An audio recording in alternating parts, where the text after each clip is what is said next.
नमस्कार, आप देख रहे हैं वॉइस ऑफ एमपी न्यूज में। हूं आपके साथ दिव्यानी शर्मा। मध्य प्रदेश विधानसभा की 230 सीटों के लिए 17 नवंबर को मतदान होना है। 15 नवंबर को शाम 5 बजे प्रचार थम जाएगा।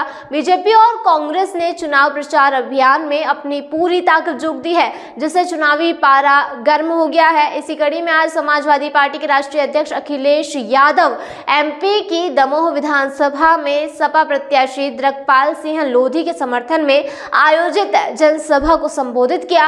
इस दौरान उन्होंने कांग्रेस बीजेपी पर जमकर हमला बोला। अखिलेश यादव ने कहा, ऐसे भी समय रहे जब समाजवादी पार्टी के 8 विधायक यहां से जीते हैं। कोई चुनाव ऐसा नहीं गया जिसमें सपा ने खाता न खोला हो। इसलिए इस बार भी आप लोगों से निवेदन और अपील करने आया हूं कि समाजवादी पार्टी के प्रत्याशी द्रकपाल सिंह लोधी को एक वोट देकर जिताकर विधानसभा में पहुंचाए। सपा अध्यक्ष ने कहा कि दो लोगों के बीच में राजनीति चल रही है। अब कभी बीजेपी, कभी कांग्रेस, कभी बीजेपी में आप लोगों से कहना चाहता हूं कि जिन जिन प्रदेशों में किसान की, गरीबों की, पिछड़े, दलित, आदिवासियों की तत्काल एक हो गई है, वहां भारतीय जनता पार्टी का और कांग्रेस पार्टी का सफाया हो गया है। समाजवादी पार्टी प्रमुख अखिलेश यादव ने कहा कि समाजवादियों ने पहले ही दिन कह दिया था कि इंडिया गठबंधन की ताकत पीडीए बनेगा। पीडीए की ही ताकत है जो भारत को दिल्ली से हटाने का काम करेगी। पिछले दलित, आदिवासी ही इस देश को भाजपा से बचा सकते हैं। वहीं अखिलेश यादव ने पीएम मोदी पर हमला बोलते हुए कहा, इधर मैंने देखा है देश के प्रधानमंत्री बहुत बड़े बड़े भाषण दे रहे हैं।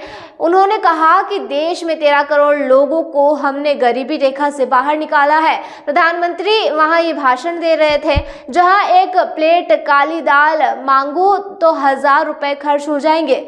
वहीं आप बताओ कि उनकी गरीबी हटाने का पैमाना क्या है? भ्रष्टाचार खत्म हुआ कि नहीं खत्म हुआ?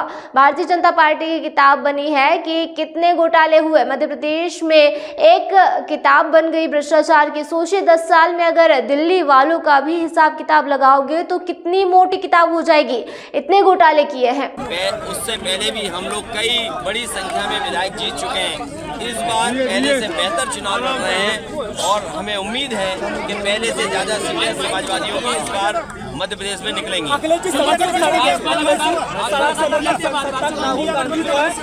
जाति जनगणना की बात करते हैं, बावजूद इसके दोनों पार्टियों ने 60 मैं अपने पत्रकार भाई से सहमत हूँ। वो 1931 में पहली बार जाति जनगणना और उससे पहले जाति जनगणना होती रही है। इस देश में अगर जाति जनगणना को रोका किसी ने तो वो कांग्रेस पार्टी है, और मंडल कमीशन की सिफारिशों को भी अगर किसी ने रोक के रखा था तो वो कांग्रेस पार्टी है। उसी रास्ते पर बीजेपी चल रही है।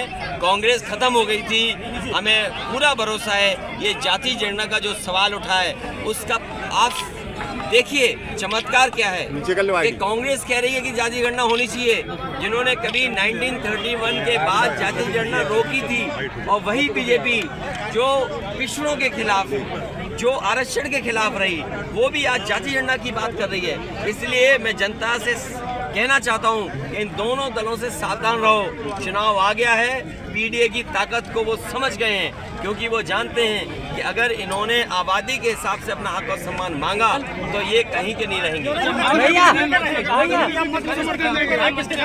मध्य प्रदेश में किसके साथ रहेंगे?